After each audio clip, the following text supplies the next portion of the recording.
Star kitchen LK. සුබ දවසක් ඔයාලට. අද මං අරන් ආවේ අල මිශ්‍ර ගෝවා තෙම්පරාදුවක්. ගෝවා විවිධ ක්‍රමවලට හදාගන්න පුළුවන් එළවලුවක් නේ. අද මං මේ හදන විදිහට ගෝවා තෙම්පරාදුව හදාගන්න එක හරිම ලේසි. ඒ වගේම හරිම රසයි. එහෙනම් අපි වීඩියෝ එක පැත්තට යමු. මේ වීඩියෝ එක බලන අතරෙම මගේ YouTube channel එක subscribe කරලා මට සහයෝගයක් ලබා දෙන්න කියලා ආදරෙන් ඉල්ලා සිටිනවා. අවශ්‍ය ද්‍රව්‍ය බලමු. මෙතන ග්‍රෑම් 500ක පමණ ගෝවා ගෙඩියක් හීනියට කපාගෙන තියෙනවා. ඒ වගේම අල ගෙඩි දෙකක් හීනියට කපාගෙන තියෙනවා. ඔයාලා මතක තියාගන්න ගෝවා ගෙඩිය කපන්න කලින් ලොකු ප්‍රමාණයේ කෑලි කපලා ලුණු වතුරෙන් හොඳට හොදලා පිරිසිදු කරගන්න. මොකද ගෝවා වල ගොඩක් පණුව එහෙම ඉන්නවා. රම්ප, කරපිංචා, රතු ලූණු, අමු මිරිස්, අබ ස්වල්පයක්, කහ කුඩු, ලුණු කුඩු, මිරිස් කුඩු, තුන පහ කුඩු, පොල් කිරි, පොල් තෙල්. මුලින්ම සාස්පානට තෙල් ටිකක් දාලා ඒ ටික රත් කරගන්න. දැන් තෙල් ටික රත් වීගෙන එනකොට අබ ටික එකතු කරගන්න. අබ ටික විනාඩි 2-3ක් වගේ තෙම්පරාදු කරගන්න.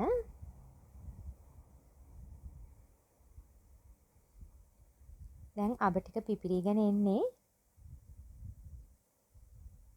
අපි දැන් රම්ප, කරපිංචා, රතු ලූණු, අමු මිරිස් ඒ ටික ඔක්කොම තෙම්පරාදු කරගන්න එකතු කරගමු.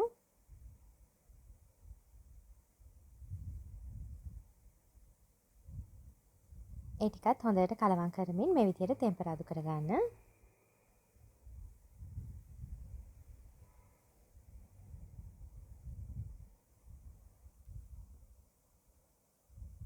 දැන් ඒ ටික තෙම්පරාදු වීගෙන එනකොට කපාගත් අල ටික, ගෝවා ටික එකතු කරගන්න. ඒ ටිකත් හොඳට කලවම් කරමින් තෙම්පරාදු කරගන්න.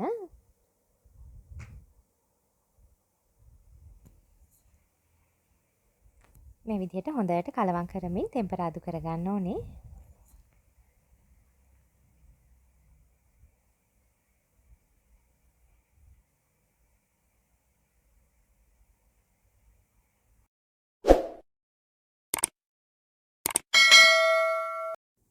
දැන් ගෝවා ටික තෙම්පරාදු වන අතරම කහ කුඩු තේ හැඳි කාලයි, රසානුව මිරිස් කුඩු, රසානුව ලුණු කුඩු, 3-5 තේ හැඳි කාලයි එකතු කරගෙන හොඳට කලවම් කරගන්න. මේ විදිහට ගෝවා එකත් එක්ක හොඳට කලවම් කරගනිමින් තෙම්පරාදු කරගන්න.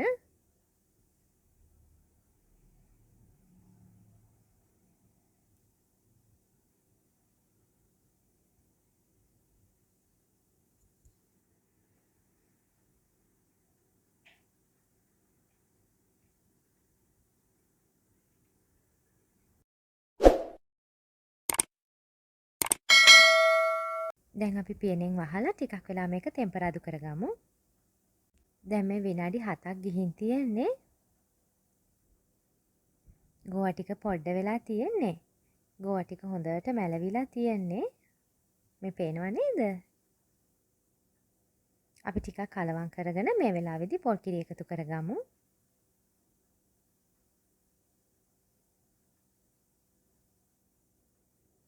පොල් කිරි ටික එකතු කරගෙන නැවතත් කලවම් කරගන්න.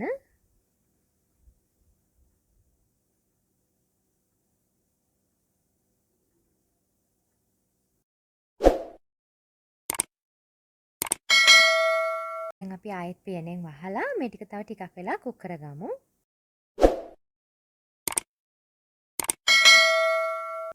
මේ තියෙන්නේ විනාඩි 10කට පස්සේ.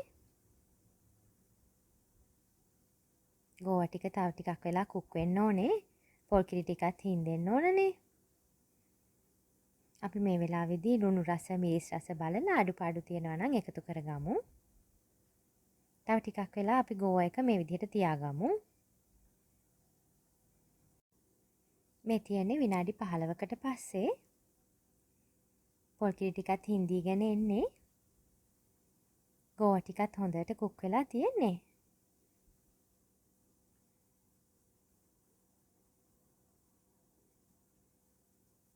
අල ටිකත් හොඳට තැම්බිලා. අපි දැන් ලිප ඕෆ් කරලා පියනෙන් වහලා ටිකක් වෙලා තියාගමු. එතකොට පොල් කිරි ටික සම්පූර්ණයෙන් හින්දෙනවා.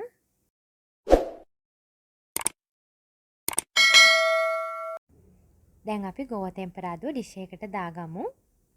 මේ ගෝවත් එක්ක අලත් එකතු කරලා මේ විදිහට තෙම්පරාදුව හදලා බත් එකට එකතු කරගත්තාම හරිම රසයි. ඔයාලත් ගෝවා තෙම්පරාදුව මේ විදිහට හදලා රස බලලා මට ලයික් එකක් කමෙන්ට් එකක් දාන්න. ඒ වගේම මේ වීඩියෝ එක වැදගත් කියලා හිතනවා නම් යාළුවොත් එක්කත් ෂෙයා කරන්න. මගේ YouTube channel එක subscribe කරලා ළඟම තියෙන bell icon එක click කරන්නත් අමතක කරන්න එපා. මම නැවතත් මේ වගේ රසවත් වීඩියෝ එකක් අරන් එනකම් ඔයාලා සතුටින් පරිස්සමෙන් ඉන්න. සුබ දවසක්.